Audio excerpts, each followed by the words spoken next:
الحمد لله رب العالمين، والصلاة والسلام على أشرف الأنبياء والمرسلين وخاتم النبيين وقائد الغر المحجلين الوفد المتقبلين محمد وعلى آله وصحبه ومن تبعهم بإحسان ودعا بدعوتهم إلى يوم الدين. أما بعد فأعوذ بالله من الشيطان الرجيم. بسم الله الرحمن الرحيم. قال الله تبارك وتعالى: وإذا سألك عبادي عني فإني قريب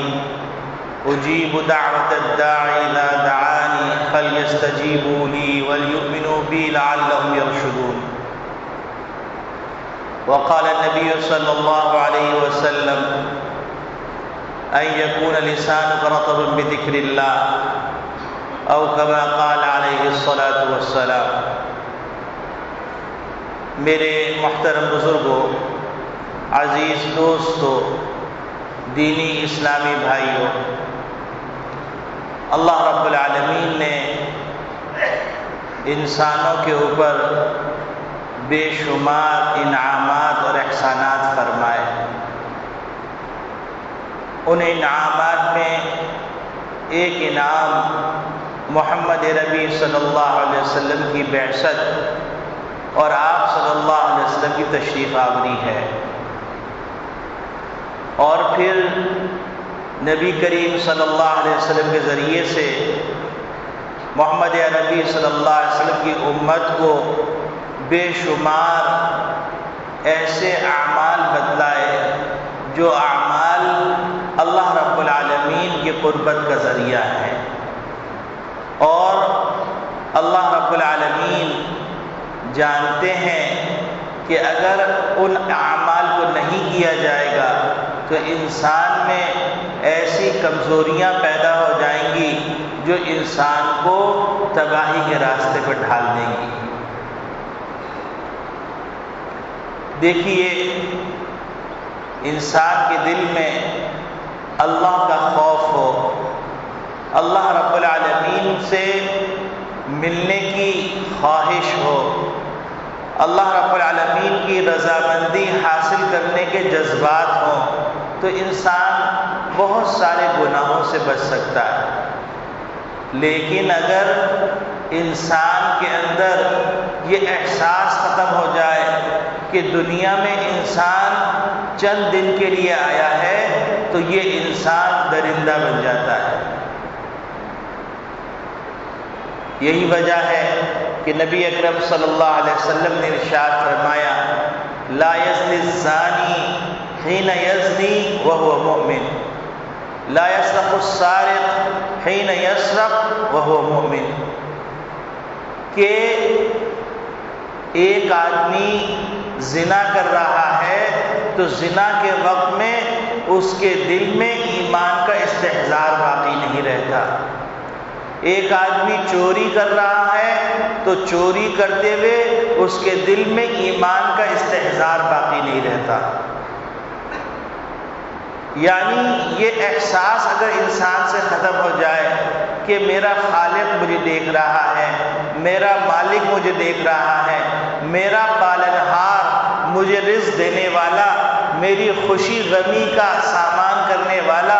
غمی کو ختم کرنے کا سامان کرنے والا مجھے دیکھ رہا ہے، یہ احساس ختم ہو جائے تو انسان شتر بے مہار کی طرح ہر جگہ منہ مارتا پھرتا ہے. لیکن اگر یہ استحضار موجود ہو اور یہ فکر موجود ہو کہ مجھے اللہ کو جواب دینا ہے، تو یہی انسان اس مقام پہ پہنچ جاتا ہے کہ رشک ملائکہ بن جاتا ہے اور اللہ رب العالمین کا نہایت مقرب بندہ بن جاتا ہے. اور اللہ رب العالمین فرماتے ہیں کہ جب بندہ نوافل کے ذریعے سے، اطاعت کے ذریعے سے میرا قرب حاصل کرتا ہے تو میں اس کی آنکھ بن جاتا ہوں جس سے وہ دیکھتا ہے، میں اس کا ہاتھ بن جاتا ہوں جس سے وہ پکڑتا ہے، میں اس کی زبان بن جاتا ہوں جس سے وہ بولتا ہے. یعنی اللہ رب العالمین کے انوارات کی کثرت ہونے لگتی ہے،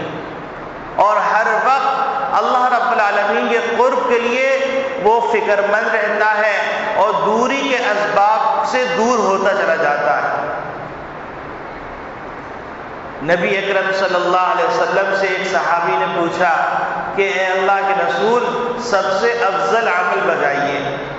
نبی کریم صلی اللہ علیہ وسلم نے فرمایا ان یکون لسانک رطبا بذکر اللہ، کہ تو تمہاری زبان اللہ کے ذکر سے تر ہو، یعنی کثرت سے اللہ کا ذکر کرو۔ اور اللہ رب العالمین نے کلام مجید میں فرمایا یا ایھا الذین آمنوا اذکروا اللہ ذکرا کثیرا، اے ایمان والو اللہ رب العالمین کا ذکر کثرت سے کرو۔ اب سوال یہ پیدا ہوتا ہے کہ اس سے کیا اللہ کو کوئی فائدہ ہے؟ کیا اس سے اللہ رب العالمین کی شان کبریائی میں کوئی اضافہ آ جائے گا؟ کیا اس سے اللہ رب العالمین کی سلطنت میں کوئی برکت ہو جائے گی؟ غور کیجئے تو اندازہ ہوگا کہ اللہ رب العالمین کی عبادت کرنے والے، اللہ کا ذکر کرنے والے فرشتوں کی اتنی بڑی جماعت ہے، جس نے ایک دفعہ بیت اللہ کا طواف کیا، دوسری دفعہ قیامت تک اس کا نمبر نہیں آئے گا طواف کرنے کا۔ آسمان اور زمین پہ فرشتوں کی تعداد اور اللہ کی اتنی مخلوقات ہیں جو صبح شام دعا اور استغفار اور اللہ کی تسبیح بیان کر رہی ہیں، اللہ کی تحلیل بیان کر رہی ہیں، تو اللہ کی شان کبریائی میں کوئی اضافہ نہیں ہوگا۔ لیکن اس کے باوجود اللہ رب العالمین نے ہم کو حکم فرمایا کہ یا ایھا الذین آمنوا اذکروا اللہ ذکرا کثیرا، اے ایمان والو اللہ کا ذکر کثرت سے کرو۔ تو اس میں کیا حکمت ہے؟ تو غور کرنے سے معلوم یہ ہوتا ہے کہ اس میں حکمت یہ ہے کہ جب ایک آدمی اللہ کا ذکر کثرت سے کرتا رہے گا تو اس کے دل میں اللہ کا استحضار رہے گا۔ جب اللہ کا استحضار رہے گا تو وہ گناہوں سے دور رہے گا۔ یہ نہیں ہوگا کہ وہ گناہ کرے گا اور اس کو ایسا سمجھے گا جیسے ناک پر مکھی بیٹھی اور اس کو اڑا دیا۔ آج دنیا کے اندر ہم بے شمار چیزوں کا تذکرہ کرتے رہتے ہیں کہ پیسوں سے یہ ہو گیا، گھر بن گیا، گاڑی آ گئی، کپڑے بن گئے، ہر وقت ان چیزوں کا تذکرہ۔ تو اس کا نتیجہ یہ ہے کہ ہمارے دل میں ان چیزوں کی عظمت بیٹھ گئی، دنیا کی محبت بیٹھ گئی۔ اور نبی اکرم صلی اللہ علیہ وسلم فرماتے حب الدنیا رأس کل خطیہ، دنیا کی محبت تمام برائیوں کی جڑ ہے۔ تو اب ہم اپنے ذاتی مفادات کے لیے،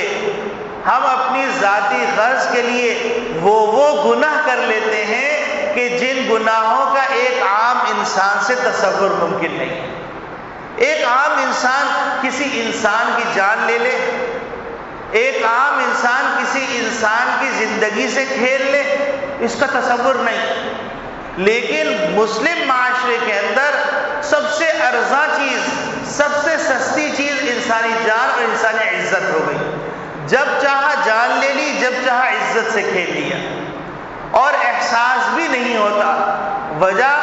وجہ وہی ہے کہ نبی کریم صلی اللہ علیہ وسلم نے جو فرمایا کہ اللہ کا ذکر کثرت سے کرو، جب اللہ کا ذکر کثرت سے کرو گے تو تمہارے دل میں اللہ کی عظمت آئے گی، اللہ کے سامنے جواب دہی کا احساس پیدا ہوگا۔ جب یہ احساس پیدا ہو جائے گا تو پھر معاشرے کے اندر امن، سکون اور معاشرے کے اندر اطمینان کی فضا قائم ہو جائے گی۔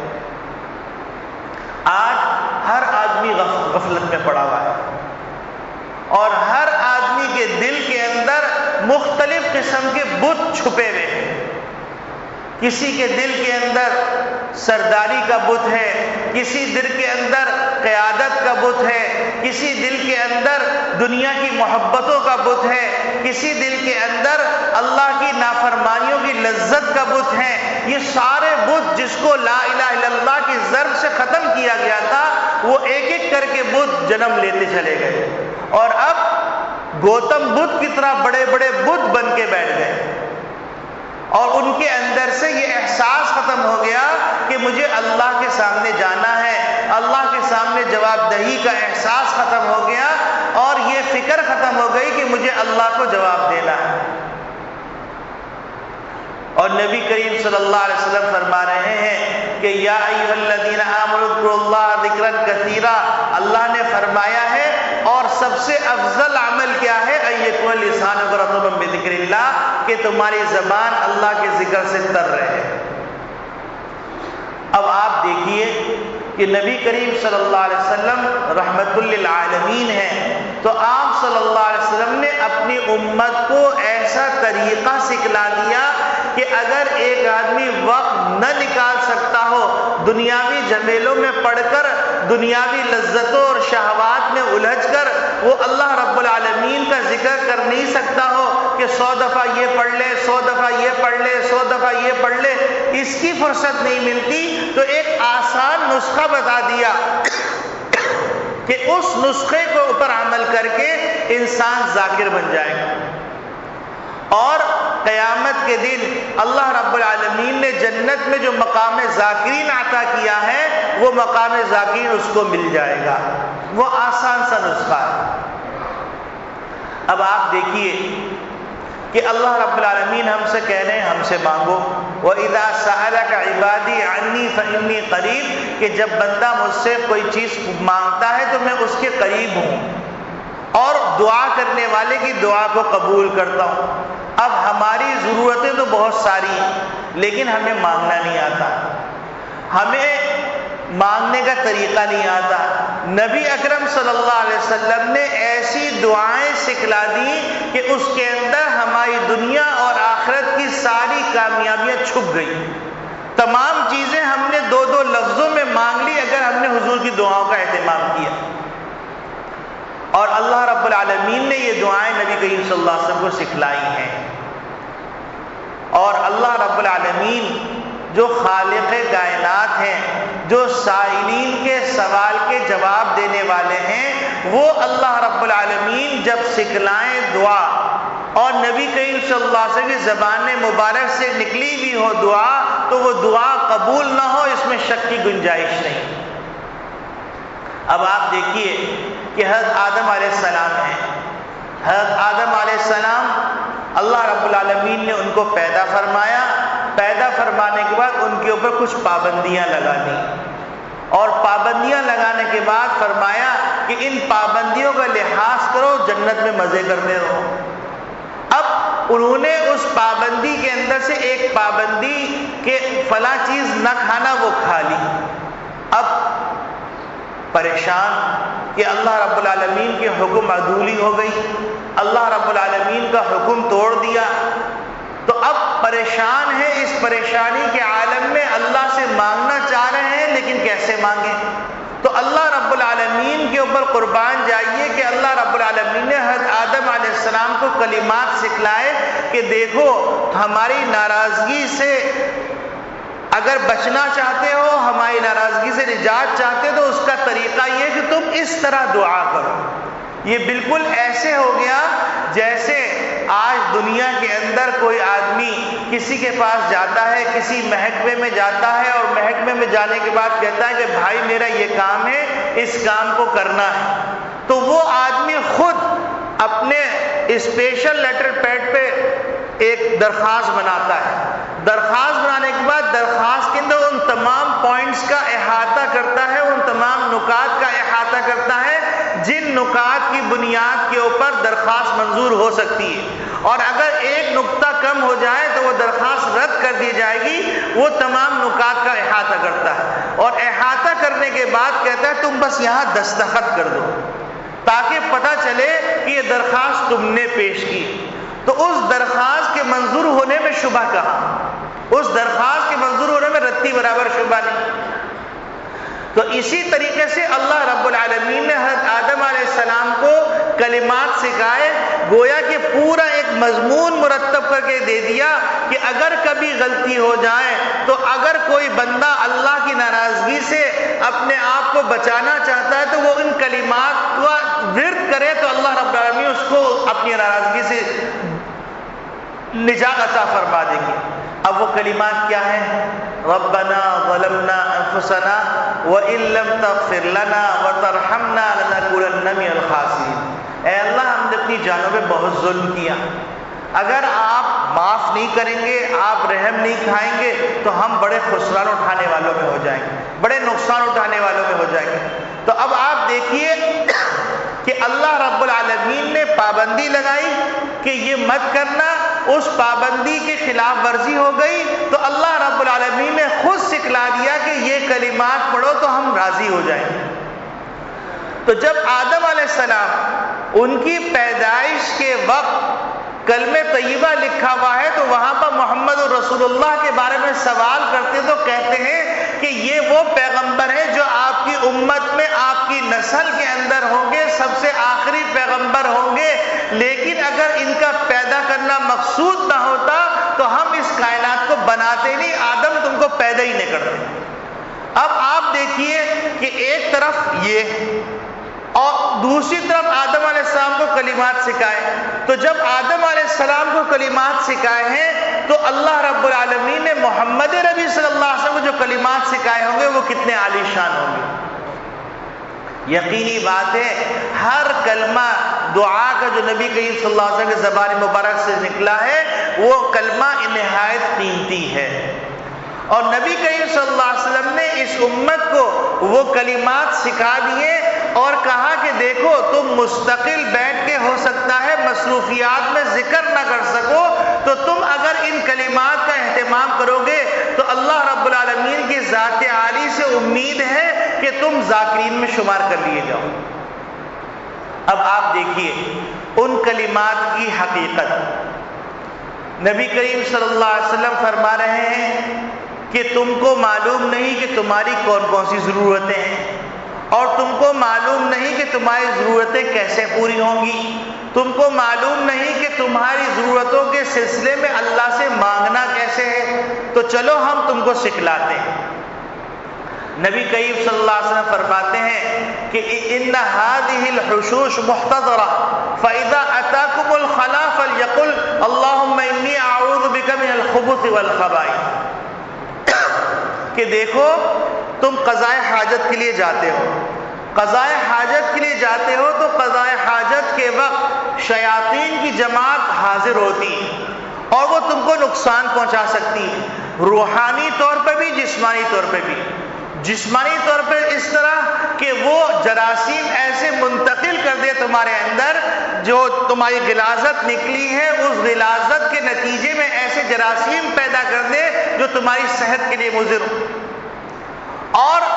روحانی طور پہ اس طرح کہ اس وقت تم بے ستر بیٹھے ہوئے ہو، بغیر حجاب کے بیٹھے ہوئے ہو تو تمہارے اندر خطرناک خیالات اور خطرناک احساسات پیدا کر دے جس کے نتیجے میں تمہاری روح کو نقصان پہنچے۔ تو جب تم یہ دعا پڑھ لو گے کہ اللہم انی اعوذ بک من الخبث والخبائث، اے اللہ میں آپ کی پناہ میں آنا چاہتا ہوں شیطان کے جو مذکر ٹولے ہیں ان سے بھی اور جو شیطان کے مؤنث ٹولے ہیں ان سے بھی، تو اللہ رب العالمین تمہاری حفاظت فرما لے۔ اب آپ دیکھیے یہ دعا سوائے پیغمبر کے کوئی نہیں سکھلا سکتا۔ ہم کو کیا پتا کہ بیت الخلاء کے اندر کیا دعا مانگنی، ہم تو یہ سمجھتے ہیں کہ بیت الخلاء جانے کے اندر ہم کو چاہیے کہ ٹوپی بھی اتار دیں، کیونکہ ٹوپی تو ہم نماز کے لیے وقت پہنتے ہیں، لیکن ہم کو حکم یہ دیا گیا کہ بیت الخلاء جاؤ تو اس وقت بھی سر ڈھانپ کے جاؤ اور الٹے پاؤں سے جاؤ، اور پھر اس انداز سے بیٹھو، اور داخل ہونے سے پہلے اللہم انی اعوذ بک من الخبث والخبائث یہ دعا پڑھ لو۔ اور ایسے تاریخ میں واقعات ملتے ہیں کہ بعض جگہ پر شیاطین کا ڈیرا تھا اور وہاں پر جا کے قضاء حاجت کی اور ان شیاطین نے اس آدمی کو ہلاک کر دیا یا اس آدمی کو باولا کر دیا۔ اب ہم کو پتہ نہیں کہ کون سے ٹولے کہاں پر ہیں، نبی کریم صلی اللہ علیہ وسلم نے فرما دیا کہ بیت الخلاء ایسی جگہ ہے جہاں پر شیاطین کے ٹولے ہوتے، تو اس بیت الخلاء کے اندر جاتے ہوئے تم یہ دعا پڑھ لو اللہ کی حفاظت میں آ جاؤ تاکہ تمہاری جسمانی طور پہ بھی حفاظت کی جائے اور روحانی طور پہ بھی حفاظت کی جائے. اللہم انی اعوذ بک من الخبث والخبائث. اب ہماری یہ ضرورت ہے اور ہم کو اس ضرورت کا پتہ نہیں. اور ایسی کتنی ضرورتیں ہیں جس ضرورتوں کا ہم کو پتہ نہیں کہ ہم اللہ سے مانگ لیں. اب آپ دیکھیے بیت الخلاء کے اندر فراغت کرنے کے بعد نکل رہے ہیں تو اب کہا جا رہا ہے کہ تم یہ دعا پڑھو غفرانک الحمدللہ الذی اذھب عنی الاذی وعافانی. اب بظاہر ایسی دعا یہ انسان تو نہیں سکھا سکتا. پیغمبر کو اللہ نے سکھلائی اور اللہ کے رسول نے ہم لوگوں کو سکھلائی کہ اے اللہ جو وقت غفلت میں گزرا ہم آپ کا شکر ادا کرتے وہ شکر ادا نہیں کر سکے، اور جو غلاظت نکل گئی جو ہمارے لیے نقصان دہ ہو سکتی تھی، مضر صحت ہو سکتی تھی، وہ چیز نکل جانے کے بعد ہم آپ سے شکر ادا کرتے تو ہم شکر بھی اس طرح ادا نہیں کر سکتے. غفرانک اے اللہ آپ ہم کو معاف فرما دیجیے. اب بظاہر بیت الخلاء سے نکلنے کے وقت غفرانک کا کوئی تعلق اور رشتہ نظر نہیں آتا، لیکن نبی کریم صلی اللہ علیہ وسلم فرما رہے ہیں کہ یہاں پر اس کلمے کا اضافہ کرو غفرانک. اے اللہ ہم آپ کے شکر گزار بندے نہیں بن سکے، ہم نے جو مصائب کی چیزیں تھی وہ نکلتی ہوئی دیکھی اور ہم کو جس طرح شکر ادا کرنا چاہیے تھا اس طرح ہم شکر ادا نہیں کر سکے. اے اللہ ہماری بخشش فرما دی. اور پھر اس کے بعد الحمدللہ الذی اذھب عنی الاذی، تمام تعریفیں اس پروردگار کے لیے ہیں جس نے تکلیف دہ چیز کو ہم سے جدا کر دیا، وہ عافانی اور ہم کو عافیت عطا فرما دی. اور ایک اور دعا آتی ہے الحمدللہ الذی اذاقنی لذتہ وابقى فی قوتہ واذھب عنی اذاہ، کہ تمام تعریفیں اس پروردگار کے لیے ہیں جس نے ہمارے اندر ایسی خودکار مشین لگا دی جو مشین فیصلہ کرتی ہے کہ کون سی چیز جسم کے لیے مفید ہے اور کون سی چیز جسم کے لیے نقصان دہ،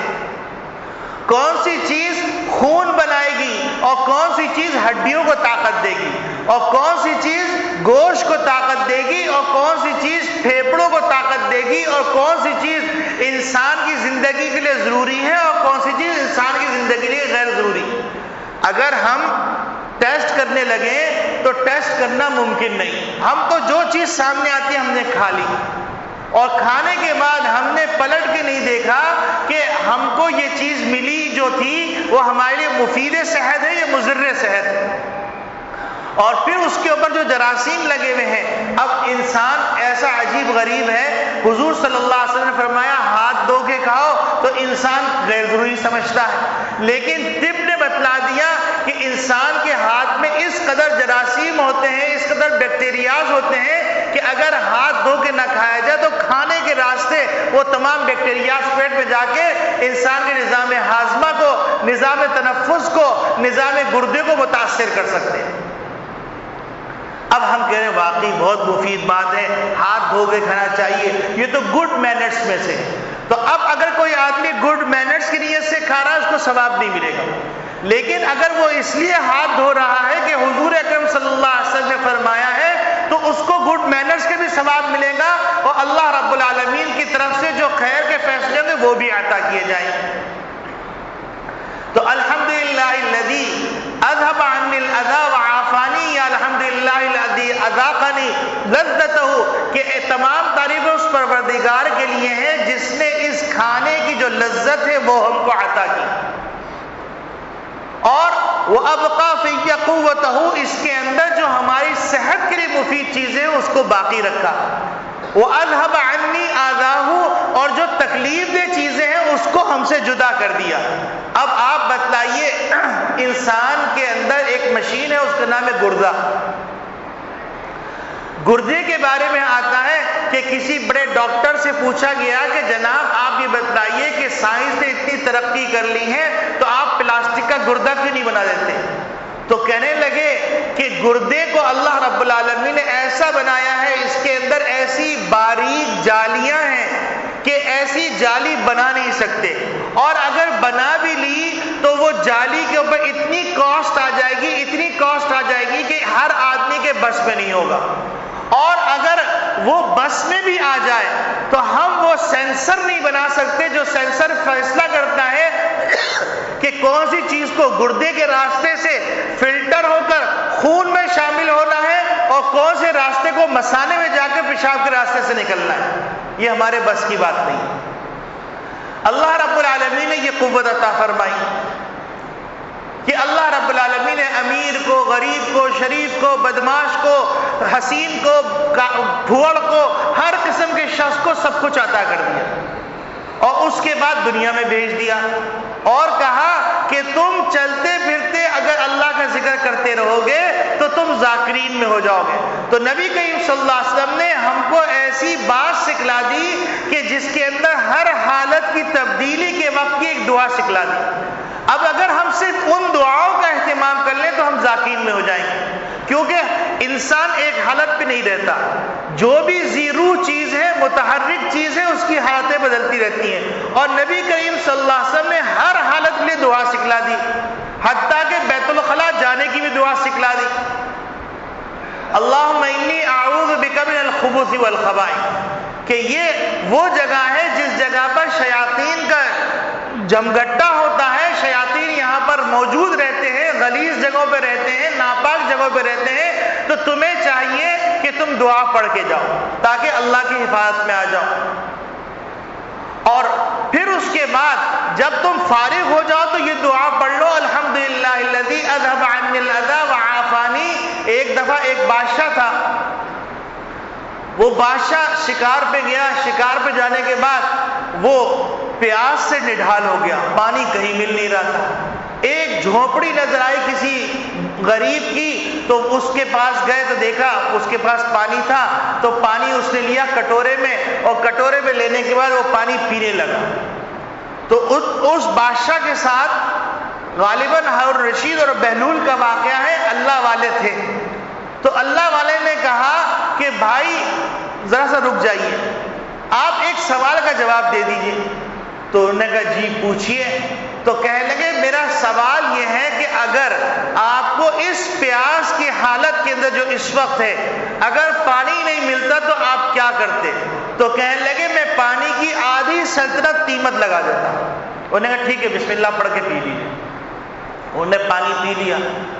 اس کے بعد جب فارغ ہو گئے تو انہوں نے کہا ایک سوال کا جواب اور دے دیجئے۔ تو انہوں نے کہا جی، تو انہوں نے کہا سوال یہ ہے کہ اگر جو پانی آپ نے پیا ہے یہ پانی اگر نہ نکلے تو آپ کیا کریں گے؟ تو کہنے لگے یہ اس سے بڑی مصیبت ہے، تو اس مصیبت کا یہ ہے کہ میں آدھی سلطنت دے کے اس پانی کے اخراج کا انتظام کرواؤں گا۔ تو انہوں نے کہا کہ بادشاہ سلامت آپ سوچئے، اللہ رب العالمین کی ایک نعمت پانی، اس کے آنے اور جانے، اس کی پوری قیمت آپ کی پوری سلطنت ہے، اور عباسی خلفاء میں سب سے بڑی سلطنت ہارون رشید کی تھی۔ تو آپ اندازہ فرما دیجئے کہ ہر مسلمان، ہر انسان کو اللہ رب العالمین نے یہ سلطنت عطا کی ہوئی، گردے کام کر رہے ہیں، لنگس کام کر رہے ہیں، دل کام کر رہا۔ اب آپ سوچئے کہ دل 27,000 کلومیٹر کی مقدار پمپنگ کرتا ہے، خون چڑھتا اور واپس آتا ہے، اور انسان کو احساس نہیں ہوتا ایک سیکنڈ کے اندر۔ یعنی دنیا کی جتنی مقدار ہے اس دنیا کی پوری مقدار کو 3 دفعہ ہمارے انسان کے جسم میں جو رگیں ہیں، شریانیاں ہیں، ان شریانیوں کو گھمایا جا سکتا ہے، اور یہ دل پمپ کرتا ہے تو وہ پوری دنیا کی مقدار کے بقدر 3 دفعہ بقدر دنیا کا جو ڈائیگرام ہے اس ڈائیگرام کے بقدر خون کو بھیجتا ہے، اور پھر جب سانس واپس لیتا ہے تو خون کو واپس کھینچتا ہے۔ یہ اللہ رب العالمین نے ایک پرزہ لگایا ہوا، اور انسان کھاتے ہوئے بھی اللہ کو یاد نہیں کرتا، نکالتے ہوئے بھی اللہ کو یاد نہیں کرتا، جبکہ اس انسان کی پوری زندگی 2 چیزوں کے درمیان محیط ہے، کھانا اور پخانا۔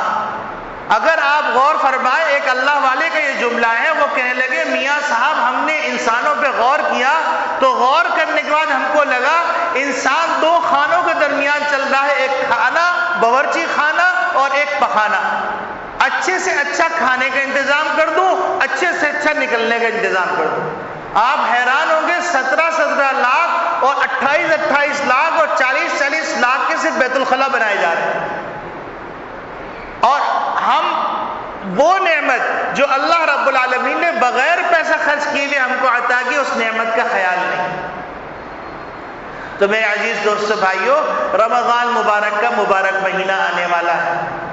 اب اس مبارک مہینے کے اندر ہم اپنا جو ٹائم ٹیبل بنائیں، اس ٹائم ٹیبل کے اندر ہم کم از کم وہ دعائیں جو دعائیں صبح شام کی ہیں اور حضور اکرم صلی اللہ علیہ وسلم نے ہم کو سکھلائی ہیں، ان دعاؤں کو یاد کریں۔ اور اگر ان دعاؤں کو یاد کر لیں کہ چھوٹے چھوٹے 4 5 کلمات ہیں، تو اس کے نتیجے میں ہم بیٹھ کر 1000 دانے کی تسبیح نہیں پڑھیں، ہم بیٹھ کر کچھ نہیں کریں، لیکن یہ صبح شام کی دعاؤں کا اہتمام کریں، تو رمضان مبارک کے معمولات میں آ جائیں گی، اور اس کے بعد ہماری پوری زندگی کے معمولات میں آ جائیں گی، اور ہم اللہ کے اس حکم کو پورا کرنے والے بن جائیں گے۔ یا ایھا الذین آمنوا اذکروا اللہ ذکرا کثیرا، اے ایمان والو اللہ کا ذکر کثرت سے کرو، زیادہ کرو۔ اور جو نبی کریم صلی اللہ علیہ وسلم نے فرمایا کہ اللہ کے ہاں پسندیدہ عمل کیا ہے، ان یکون لسانک رطبا بذکر اللہ، کہ تمہاری زبان اللہ کے ذکر سے تر ہو۔ تو اب آپ دیکھیے، سوئے دعائیں ہیں،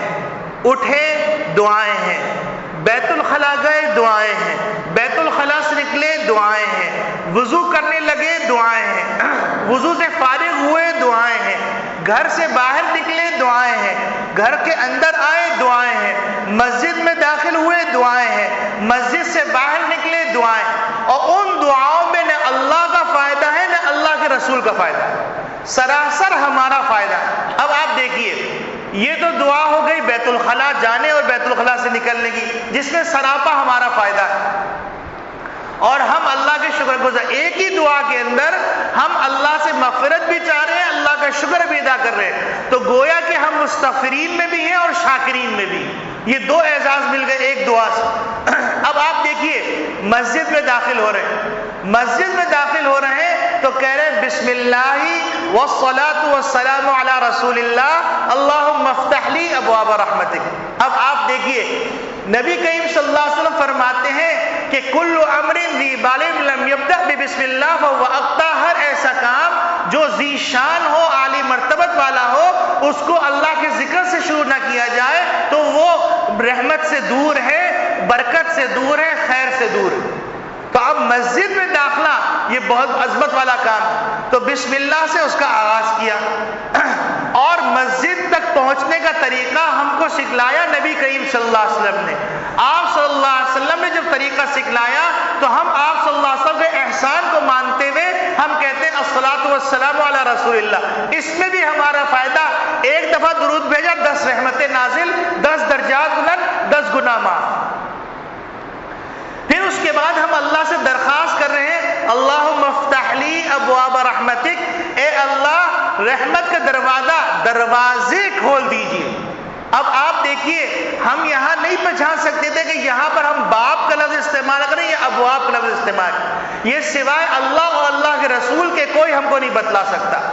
کہ ہم کو بتلایا گیا اللہم افتح لی ابواب رحمتک، اے اللہ مسجد میں داخل ہونے سے پہلے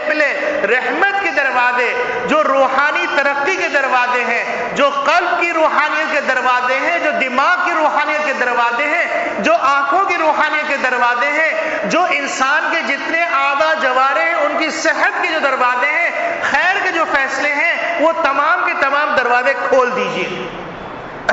داخلے سے پہلے مانگ لیا، کہ ہو سکتا ہے مسجد میں داخل ہو کر دنیاوی باتوں میں لگ جائیں،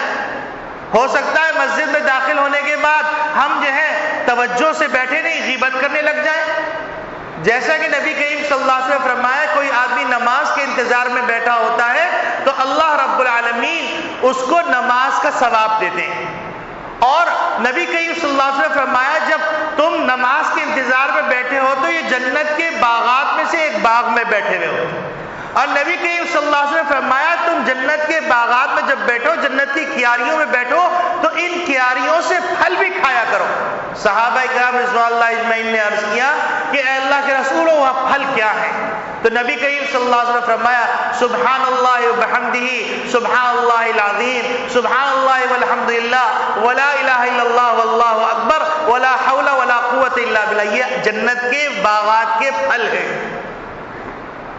تو جب ہم مسجد میں داخل ہو رہے ہیں تو ہم نے اللہ سے درخواست کی اللہم افتح لی ابواب رحمتک، اے اللہ ہمارے لیے رحمت کے دروازے کھول دیجئے. اب یہ رحمت کے جتنے دروازے ہیں وہ سارے دروازے چاہے انسان کے جس اعضاء سے متعلق ہو، جس حالت سے متعلق ہو، اس ابواب کے اندر تمام چیزیں شامل ہو گئی. وہ ہم نے اللہ سے مانگ لی. اس کے بعد نماز کے لیے بیٹھے رہے. بیٹھنے کے بعد نماز سے فارغ ہوئے، قرآن کی تلاوت اور سب چیزیں فارغ ہوئے نکل رہے ہیں تو کہا کہ بسم اللہ والصلاۃ والسلام علی رسول اللہ اللہم انی اسألک من فضلک. اب ہم کو پتہ نہیں کہ ہم کو اس وقت کیا مانگنا ہے. نبی کریم صلی اللہ علیہ وسلم ہم کو سکھلایا کہ دیکھو تم دنیا میں آئے تو اس وقت تم اپنی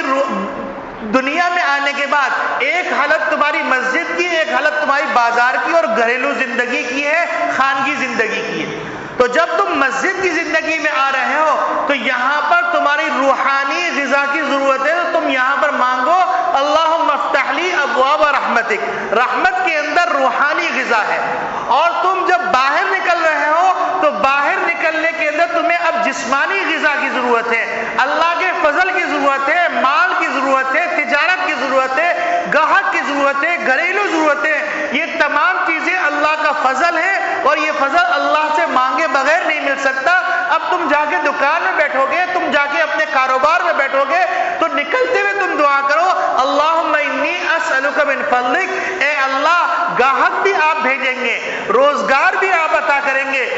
گھریلو راحت کا سامان بھی آپ عطا کریں گے. تو اس لیے میں آپ سے سوال کر رہا ہوں اللہم انی اسألک من فضلک. تو میرے عزیز دوستو بھائیوں، رمضان مبارک جو قریب ہے،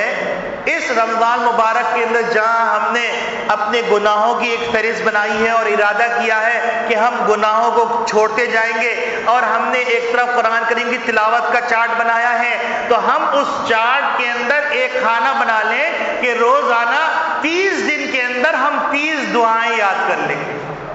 اور 30 دعائیں یاد کرنے میں نہ اللہ کا فائدہ ہے نہ اللہ کے رسول کا فائدہ ہے، سراپا ہمارا فائدہ ہے. اور ہر دعا کے الگ الگ نقطے ہیں، کسی موقع پر عرض کریں گے انشاءاللہ. لیکن ابھی صرف ذہن میں رکھیے کہ جو دعا ہے اس میں ایسی حکمت اور ایسی بلاغت ہے کہ وہ انسان پیغمبر کے علاوہ کوئی عام انسان ان کلمات کو نہیں کہہ سکتا. اللہ رب العالمین کہنے والے کو بھی عمل کی توفیق عطا فرمائے، سننے والوں کو بھی عمل کی توفیق عطا فرمائے. وآخر دعوانا ان الحمد للہ رب العالمین.